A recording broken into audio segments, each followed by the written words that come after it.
Now it's time for the last word with Lawrence O'Donnell. Good evening, Lawrence. Good evening, Rachel. And you know, when I worked there, they actually had phone booths. Yeah. But not in the age of the cell phone. Bring back the landlines. Right. And those buildings, I mean, that closet is surrounded by marble, and that was just the toughest cell phone reception I've heard in a while. I know. It was, I could make out almost all of what she said. The bits she didn't say, I bet were amazing. I think we were basically filling it all in context, and so it worked, is what I can tell you as a viewer out here who was consuming it.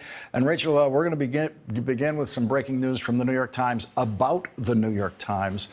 They are reporting tonight on what their op-ed piece, written by an anonymous member of the Trump administration, has done inside the White House. And now, apparently, they have a suspect list that has been narrowed to 12. And the inquisition is underway. We all knew that New York Times reporters would not let this lie just because it was the New York Times editorial page who broke the story. We knew this was coming. That's right. The New York Times reporters are on the case about the New York Times, and Peter Baker, who's one of the authors of this piece tonight, is going to join us in a minute as soon as we get to it. Well done, my friend. Thank you. Thanks, Rachel.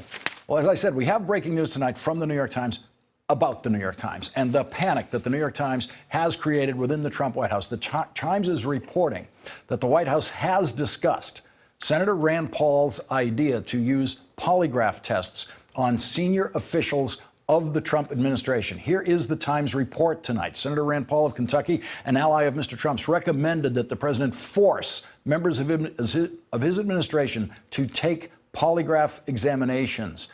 And there was, at least briefly, some discussion of that among advisors to the president. Another option mentioned by people close to Mr. Trump was asking senior officials to sign sworn affidavits that could be used in court if necessary. One outside advisor said the White House had a list of about 12 suspects. And joining us now by phone is New York Times chief White House correspondent Peter Baker, who is one of the reporters on this article.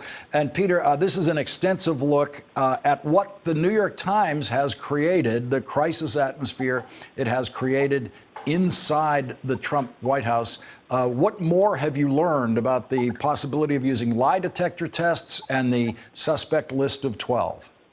Well, what I would say is it's not the New York Times that's created this crisis. I would say it's the administration official who's written an anonymous piece that the New York Times happened to publish, who has raised this question of can the president and his staff, are they on the same page? And is there a list of unsung heroes? That's the way the anonymous writer put it, or gutless anonymous people, as the White House put it, trying to thwart the president from inside, this quiet resistance, as they call it. That's what's really shaking up the White House here. And so, yes, they're so worked up about it that the idea of lie detectors has been broached, the idea of these affidavits has been broached. They have a list that they're sort of working on about who they think it might or might not be. And you saw this extraordinary spectacle today of cabinet officer after cabinet officer coming out and saying, it wasn't me, it wasn't me, it wasn't me. But as we all know, that may not be the end of that story. Peter, it seems, but judging by your reporting tonight, which is extensive about what's going on inside the Trump White House, that you and the New York Times have not lost any access to information inside the Trump White House as a result of the New York Times publishing this op-ed piece. Well, look, there are obviously people in the White House who are very mad at the New York Times today for publishing that. I get that. Some of them will take that out on reporters. That's natural, too. We had nothing to do with it, of course. The reporters who are covering the White House have nothing to do with the editorial page. We don't even know who this person is. The editorial page doesn't consult us. We learned about it by seeing it on the web just like everybody else. So, I think a lot of people at the White House understand that we're not the same side of the house. We are separate. And I think that a lot of people inside the White House still realize it's important to get information out there, and we're grateful for that. Peter, is there any indication that Donald Trump comprehends the irony of the moment, specifically the irony of the conversation that you and I are having at this very moment, which is that today, with his White House in crisis over people within the White House expressing their dissatisfactions with the Trump administration, that when they have a meeting about that, and when they have a discussion about that, and when they reduce their suspect list to 12, that it is immediately leaked to the New York Times that their suspect list has been reduced to 12. Yeah, of course, it's also in their interest perhaps to make clear to anybody who might think about doing the same thing as this author that they are going to respond, right? I mean, a White House wants to have discipline. They don't have any discipline, as we see in this White House at the moment. And so they're trying to basically send a signal that this is not going to be tolerated. There will be repercussions for anybody who might think about that. So, you could play it out a couple different ways, but and it's not clear whether this list or the idea of affidavits or lie detectors will go anywhere, but it's an indication of just how, anxious and exercised this White House is, particularly because you've got a president who's raging in volcanic terms about, what he sees as the betrayal of, at least one person and perhaps many people around him. So, Peter, New York Times reporters are working hard at getting the White House reaction to this New York Times article and what's happening inside the White House because of this New York Times article. It includes a suspect list of 12 people at this point within the White House that Chief of Staff John Kelly apparently has assembled. Does that mean that you New York Times reporters are also trying to go after the answer to the question of who wrote the op-ed piece for the New York Times? Yeah, no, that's a great question. If I were you, I'd ask the same question. But look, we don't talk about our reporting until we publish. We don't talk about what we're working on until we're ready to say something in print. And so, I'm not going to get into that. I would just repeat that we don't have anything to do with this op-ed, that there are separate departments. And so we have nothing to do with the decision to publish it, and we don't know who the person is from that.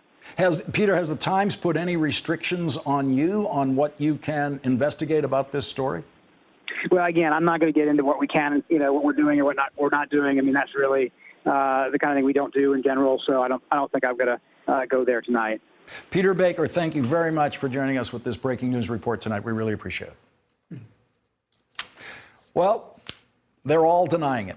We have, as of this minute, 27 denials from senior officials in the Trump administration. They are all denying that they are the author of the op-ed piece in the New York Times that appeared in print today. Here's the print edition under the headline, "The Quiet Resistance Inside the Trump Administration." The accompanying art, dramatic art, shows 4 anonymous members of the Trump administration trying to hold the country, trying to hold America back from falling off a cliff into a black hole.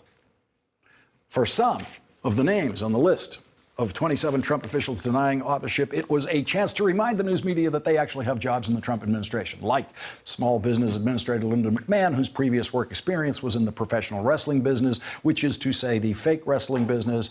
Denials from most of these people are completely believable because, as I said last night, most of them are obviously incapable of the kind of thinking and concern for the country expressed in the op-ed piece. And so we didn't need Treasury Secretary Steve Mnuchin's denial, but we completely agree with his spokesperson's statement, quote, "It is laughable to think this could come from the secretary." That is not the only thing that is laughable about the worst Secretary of the Treasury in history. Unfortunately for the administration, in denial now, they are working in the place that constantly issues the least believable denials in America. And I don't just mean the Trump administration, I mean Washington, D.C. The history of the denial in Washington tells us that Washington denials have no meaning. At the top of the mountain of meaningless denials in Washington is, of course, the multi-decade denial by FBI official Mark Felt that he was Deep Throat, the source of Bob Woodward and Carl Bernstein's extraordinary reporting on the Watergate scandal in the Nixon administration. After 31 years of denying it, Mark Felt finally publicly admitted it. He was Deep Throat. Because nothing is distrusted in Washington more than the denial, Washington reporters actually invented a description for the kind of denial that they must transcribe and report in their newspapers, but they do not believe. They call it the non-denial denial. Now, that term could only be invented in a town where denials mean absolutely nothing. Think of all of the Washington players who have repeatedly denied that they were planning to run for president while they were planning to run for president. And there is a constant stream of policy denials that everyone quickly forgets, like Democrats denying that they were going to drop the public option from the Affordable Care Act right up until the day before they dropped the public option from the Affordable Care Act, or the endless recurring denials from Republicans that tax cuts will increase the deficit, and then tax cuts always increase the deficit, and the denials are forgotten. So what do we do with today's denials? Most of the deniers condemned the anonymous author of the article, they condemned the contents of the article, and they condemned the New York Times. In other words, they said everything Donald Trump wanted them to say. So let's drop all of them from the suspect list. Most of them are obviously incapable of writing such an article anyway, so we're not losing any big suspects. And on a day when Donald Trump desperately wanted every senior official in the Trump administration to not just deny authorship of the article, but attack the anonymous author of the article, attack the contents of the article, and attack the New York Times, the senior members of the Trump administration who refused to do that have become all the more interesting tonight. And that is a group of 12.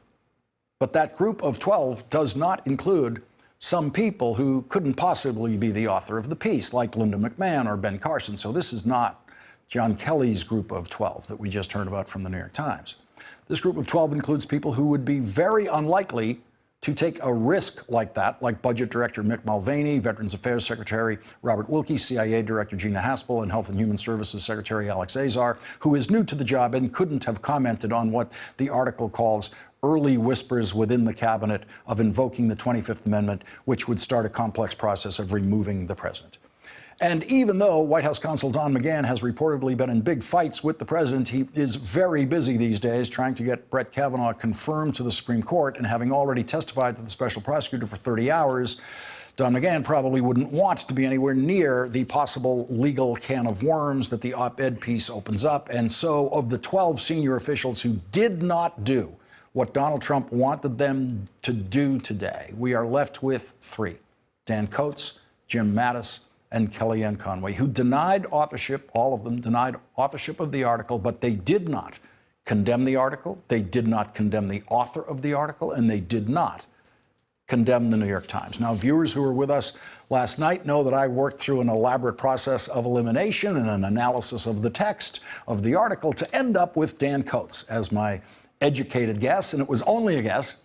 As the most likely author of the piece, Dan Coats' denial today reduces my confidence in that guess only slightly. Dan Coats is the only person who issued a denial that was actually a 2-person denial. It was a written denial saying speculation that the New York Times op-ed was written by me or my principal deputy is patently false. We did not. From the beginning of our tenure, we have insisted that the entire intelligence community remain focused on our mission to provide the president and policymakers with the best intelligence possible. Well, okay, but I, for one, never mentioned your principal deputy. I don't know if someone else did, but okay. Tonight, with all these denials pouring in, the most interesting silence in the Trump administration is coming from the man who occupies the cabinet-level position of White House Chief of Staff John Kelly. John Kelly is now alone at the cabinet level in his choice to not deny authorship of the op-ed piece. The Washington Post is reporting tonight in Oval Office huddles on Thursday, White House Chief of Staff John F. Kelly, National Security Advisor John Bolton, Press Secretary Sarah Huckabee Sanders, and Senior Advisor Jared Kushner, among other aides, tried to convince the president that he could trust them and others in his inner circle. They argued that the author was likely a lower-level employee, according to the senior official. And so there's Donald Trump surrounded by people who he does not trust, telling him that his betrayer not only is not one of them, but is not even in their category. And one of the people in that Oval Office huddle telling the president that he could trust them then told the Washington Post about the Oval Office huddle, proving that Donald Trump can't trust anyone in that room. Tonight's Washington Post report from inside the Trump White House says, quote, Trump's aides challenged little of the column's substance. Indeed, senior officials have long acted to slow walk or stymie some of the president's ideas and directives. When he was White House Chief of Staff, Reince Priebus had a favored strategy, according to his colleagues, tell the president that he would execute an order or firing, but not until next week. By then, Trump would often have forgotten. There is now no way for Donald Trump to forget that there is, as the New York Times op-ed headline put it, quote, quiet resistance inside the Trump administration. Joining us now, David Corn, Washington bureau chief for Mother Jones and co-author of the book Russian Roulette, E.J. Dionne, an opinion writer for the Washington Post and co-author of the book One Nation After Trump, and Tim O'Brien, executive editor of Bloomberg Opinion and the author of Trump Nation. They are all MSNBC contributors. And Tim, I want to go to you first because you know Donald Trump well. You've written a book about him. You got sued by him. You beat him in that lawsuit. Here he is surrounded by people tonight who are saying, trust us. It certainly wasn't any one of us. And then immediately one of those people leaks the dialogue of that huddle in the Oval Office to the Washington Post. The New York Times, the newspaper that created this situation for the president by publishing the op-ed piece tonight, has hot breaking news reporting about what people inside the Trump White House are telling the New York Times about the Trump White House's own suspect list. Does Donald Trump get it? Does he understand that they're all leaking and he can't trust any of them? Of course he did. Of course he does. And he never trusts anyone to begin with. One of the people in that group is his son-in-law, the guy married to his daughter, and he apparently doesn't trust his son-in-law. You know, when he sued me at one point, he sued me because I had anonymous sources, and he wanted to know who my anonymous sources were. And they deposed me for 2 days during that suit. And at one point during the course of the deposition, his lawyers began reading a list to me of Trump insiders and people outside the organization that he was close to find out if I had spoken to them. And after he got to about the fifth person, I realized they were on a fishing expedition. I said, I'm not going to answer this question. They said, you're under oath, you have to. I said, well, I'm not going to reveal my sources. My lawyers intervened and we moved on. And what's ironic about that is he's employing the same principle right now in the White House. He is trying to ferret out anonymous sources. And the man who's doing this is someone who has spent the last 5 decades anonymously offering gossip and malignant rumors to every reporter in New York and Washington about his family, about business competitors, about celebrities and politicians in order to damage them and enhance himself. He's adopted fake personas. He's used the name John Miller and John Barron to promote these stories. He got that from his father. His father used to go around in New York under the persona of Mr. Green to anonymously look at properties. This is an old Trump tool of the trade. They've been doing it forever. And he's now going after people who have used the same devices he has because he's profoundly paranoid. And David Corn, the advice he's getting is just laughable at every level. The idea that there is an affidavit that you could get someone to sign that would in any way create a legal jeopardy is an utter fantasy. There is no legal case in which to issue this affidavit. Affidavits are part of civil lawsuits. They can be part of other judicial proceedings. They can be part of criminal cases. There is no case here. Anyone there can sign an affidavit saying anything, and they won't incur the slightest legal jeopardy. Well, it's like his dependence on NDAs, non-disclosure agreements. He thinks it can work. You know, he's entering into a wilderness of mirrors at the moment because he doesn't know who he can trust, and he wants to have a leak investigation. Now, that reminds me of 2 things from the Nixon days. You know, about a dozen years ago, I broke a story based on records that became available that during Watergate, Nixon ordered the FBI to find out who the leakers were to the Washington Post, to Woodward and Bernstein. And guess who was put in charge of that investigation in the FBI? You know where I'm going. You don't remember the story, but you know the answer. Yeah. It was Mark Felt. He was given the task of finding himself to be Deep Throat. And so whoever is working for Trump now, he has to be a suspect for being part of that quiet cabal, the resistance. And so can you trust anyone in the White House to ferret out somebody who might be part of this inner conspiracy? This is tailor-made for Trump and his paranoia to hit 11, 12, 13 on a scale, because he's not going to be able to trust anyone, which he can't to begin with. And remember, Watergate began because Nixon started trying to find out who the leakers were. So this is very historical, but also, it will not end well. That's all I can say. This will not end well if you have Trump by himself being fed his own paranoia fantasies. And so E.J. Dionne, playing the role of Mark Felt tonight in the White House, apparently is John Kelly. Now, that doesn't mean we know that John Kelly is someday going to be revealed as the source of this.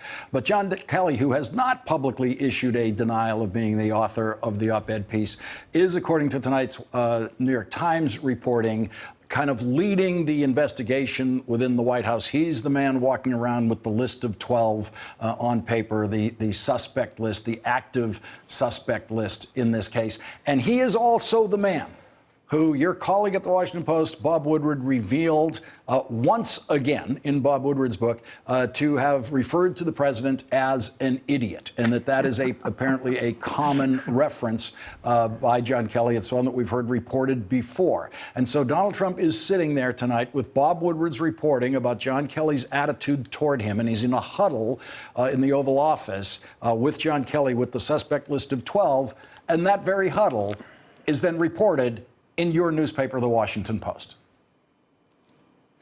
Well, you have a feeling here. I'm up here in Boston, so I'm thinking of Robert B. Parker thrillers, and it would be a perfect thriller theme to have the guy investigating the leak be the leaker and actually point the finger at someone else at some point.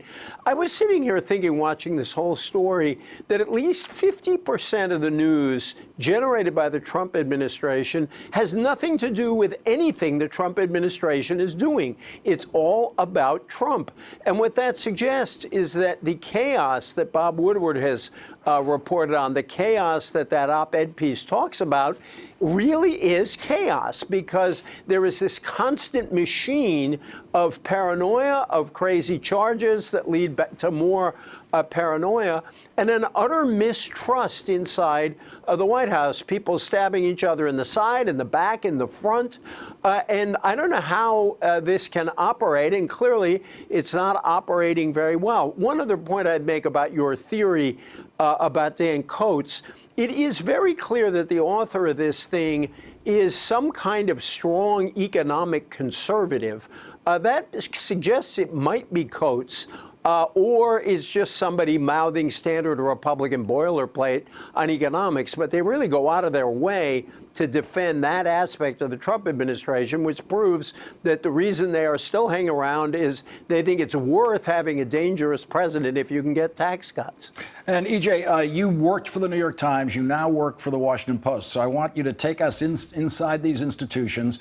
Tell us what you think it means for the New York Times to describe this author as a senior official. How low could that go from the very top, the cabinet level in the Trump administration? You know, in journalism, these particular terms, as you know, can be rather loose. But I cannot imagine that the Times was going to be loose with the term senior official when they published a piece like this. It would be hard for me to believe that they would they knew they would create enormous stir with this piece, that it would have an enormous impact, particularly with the fact that people inside the administration were talking about at least in some way discussing the 25th Amendment. That's an enormous bombshell in that piece. So I presume it's got to be somebody pretty high, because in something where the stakes are this high, they're not going to mess around with the word senior official. Donald Trump is in Montana tonight in a campaign, trying to help out in a Senate campaign where, of course, he's talking about the New York Times, which I doubt is a big issue in Montana tonight. But let's listen to what he said about that. The latest act of resistance is the op-ed published in the failing New York Times by an anonymous, gutless coward. You just look. He was, nobody knows who the hell he is, or she, although they put he, but probably that's a little disguised. That means it's she.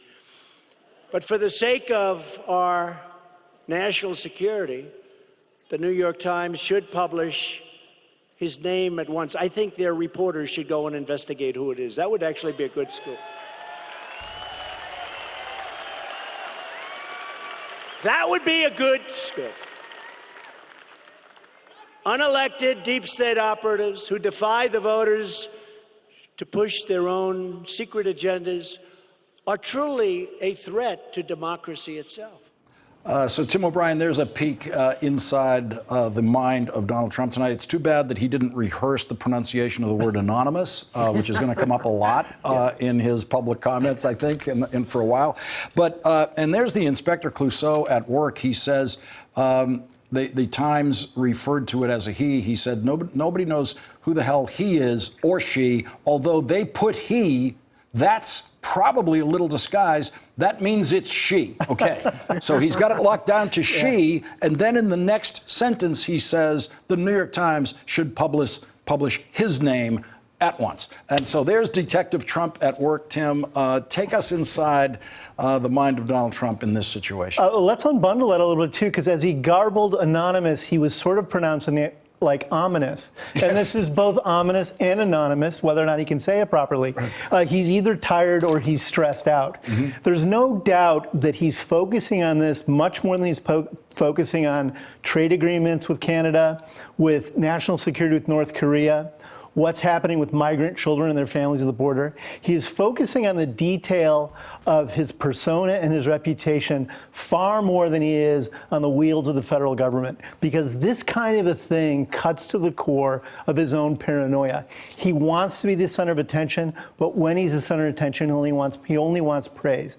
And when the people around him start to say damaging things, it becomes the Cain mutiny. He wants to know who stole the strawberries. And we're in the middle of that right now.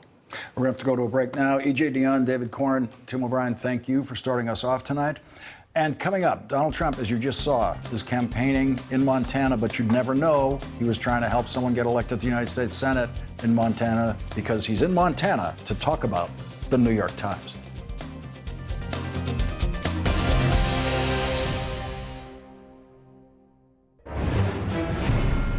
And here is breaking news from Montana. Here is the President of the United States tonight doing something you have never seen a President of the United States do, defending his mental health. One after another. Donald Trump, he's lost it up here. You know, it's pretty tough. I stand up here giving speeches for an hour and a half, many times without notes. And then they say, he's lost it. And yet we have 25,000 people showing up to speeches. The president, who denies he's lost it, is also reportedly volcanic in his anger tonight. He is becoming increasingly paranoid also, if that is possible. And this is not just because of the anonymously sourced New York Times op-ed or the release of quotes from Bob Woodward's new book that portray the president as unfit to serve and as having lost it. According to Axios, for some time last year, Trump even carried with him a handwritten list of people suspected to be leakers undermining his agenda. He would basically be like, we've got to get rid of them. The snakes are everywhere, but we're getting rid of them, said a source close to Trump. Mental health professionals have sounded the alarm about Donald Trump's instability and paranoia. Brandy Lee, the Yale University psychiatrist who edited a book about Donald Trump's mental state last year, told Salon, 2 White House officials actually contacted me in late October stating that Trump was scaring them, that he was unraveling. While the president conducts his own hunt for the author of the New York Times op-ed, one White House official told Politico, if the goal was to moderate Trump's behavior, it will do the opposite. Here is former CIA Director John Brennan on Donald Trump's state of mind. I think you see just a continual sort of increase in the concern, the extraordinary measures that people are taking. I do think things will get worse before they get better. I don't know how Donald Trump is going to react to this. A wounded lion is a very dangerous animal, and I think Donald Trump is wounded. Joining our discussion now, David Frum, a senior editor for The Atlantic and the author of Trumpocracy, The Corruption of the American Republic, and Tim O'Brien is back with us. And so, David Frum, there's the President of the United States. He goes out to try to help a Montana Senate candidate, spends his time talking about the New York Times and his own mental health. Right. It's a weird rally, weirder than the usual rallies.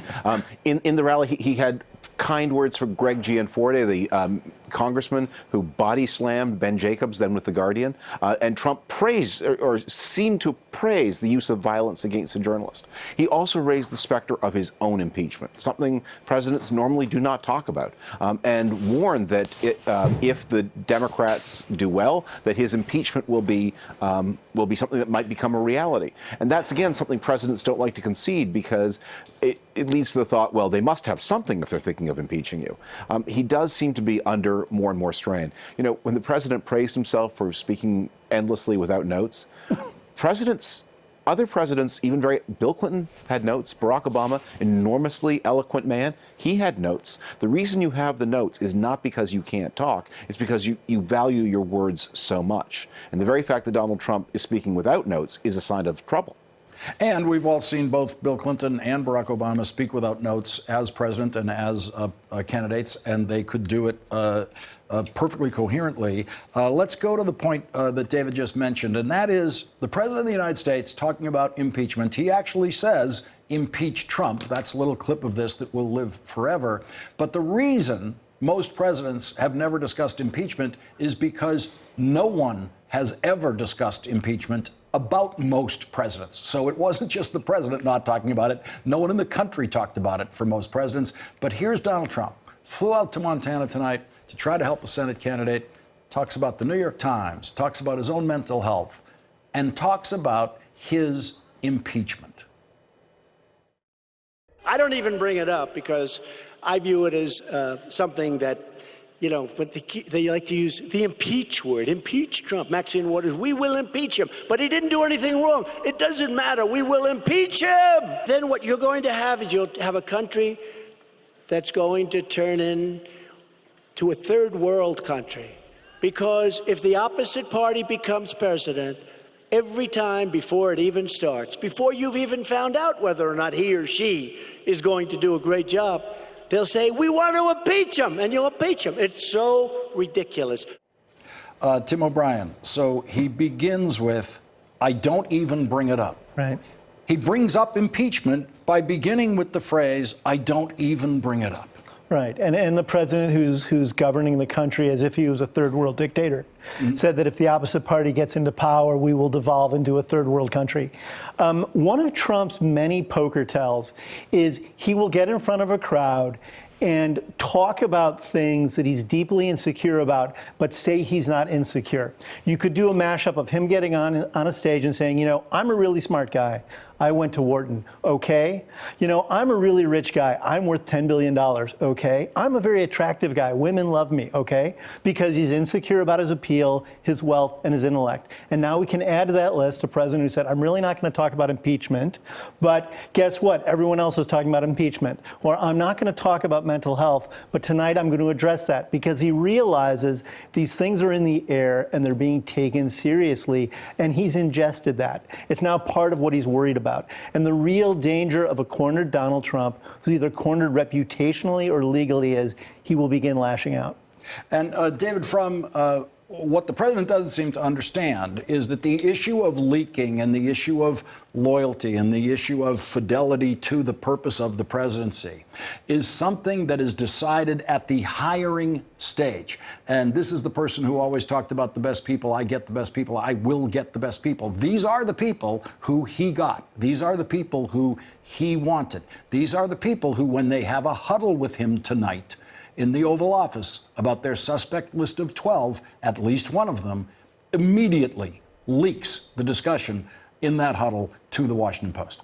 Look, normally when leaks happen, they happen in administrations where there are very intense conflicts, and the leakers are fighting a battle in front of the president. Epically, the Reagan administration was like this. There were very, very strong differences of opinion on many issues, foreign and domestic, and the combatants would and the president was very much a hands-off manager, and so the newspapers would fill out with attacks by one senior staffer on another senior staffer, not on the president. what most presidents are good at. You get to be president by being a team builder. I mean, it's a gigantic organization to build a presidential campaign. You have to win votes from millions of people, and you're usually pretty good at winning the loyalties of dozens of people.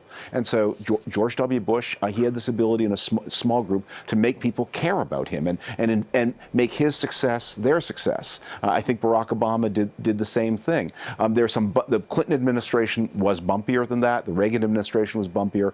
But even in the more bumpy administrations, and certainly in the less, the president gains loyalty, not just by the way he hires, and not by punishing people, but by inspiring people. And that is clearly the thing that Donald Trump is unable to do, even among his closest intimates, even within the people nearest to him in his room. And as anyone who's worked for an elected official can tell you, there is nothing that binds the loyalty more strongly than admiration for the elected official that those people are working for. And that apparently is what does not exist in the Trump administration. David Frum, Tim O'Brien, thank you both for joining us tonight. And when we come back, Robert Mueller's investigation has intersected now with the Kavanaugh confirmation hearing. That happened today. That's next.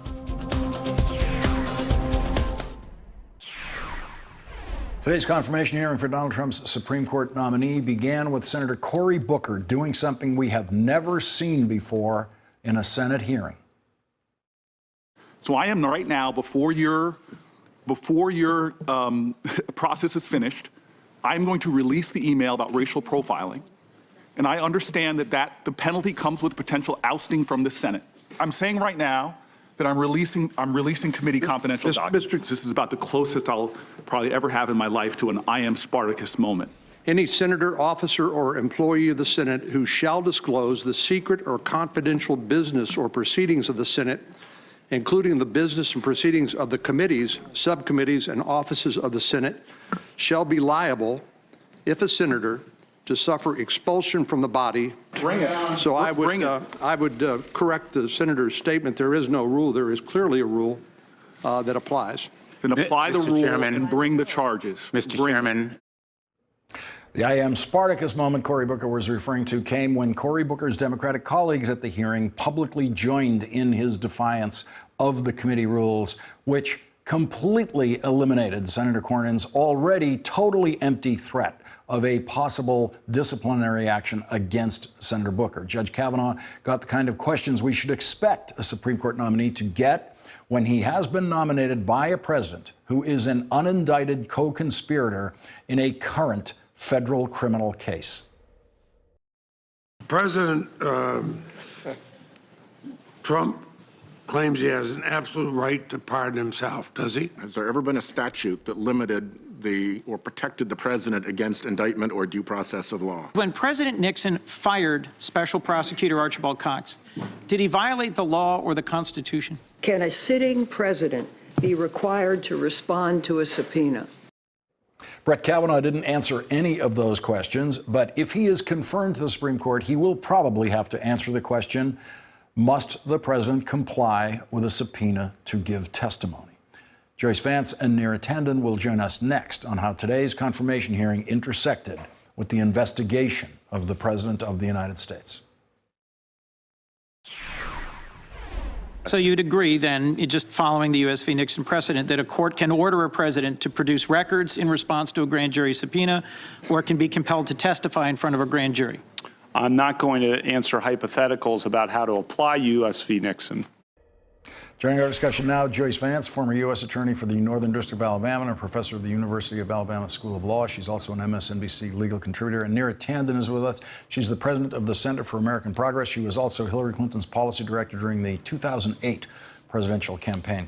And Joyce Vance, it seems as if the probably most immediate question that could easily come up this year in the Supreme Court if Judge Kavanaugh is on the bench is that question about a subpoena to the President of the United States. I'm not sure we learned anything about that today. There are a lot of questions coming out of the Mueller investigation that could end up before the Supreme Court. So the response you really want to hear Judge Kavanaugh give is, I've had no conversations with anyone about the Mueller investigation. That wasn't his initial response when he spoke with Senator Harris.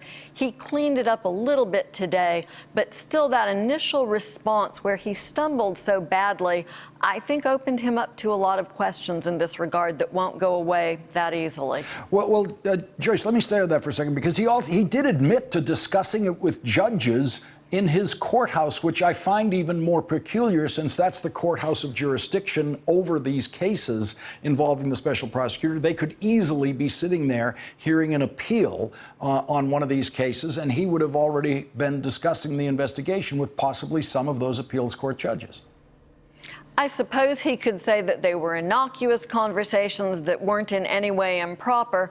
But of course, and I think that what you're suggesting here is what you really need in a case like this is absolute integrity and no possibility of questioning the integrity of justices who will hear this case. So it's critically important that the Senate, before it issues its advice and consent in regard to this nominee, fully explore all of these issues.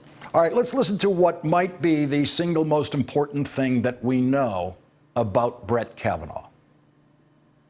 Do you want to see the court overturn Roe v. Wade? Well, if we put another 2 or perhaps 3 justices on, that's really what's going to be, will happen.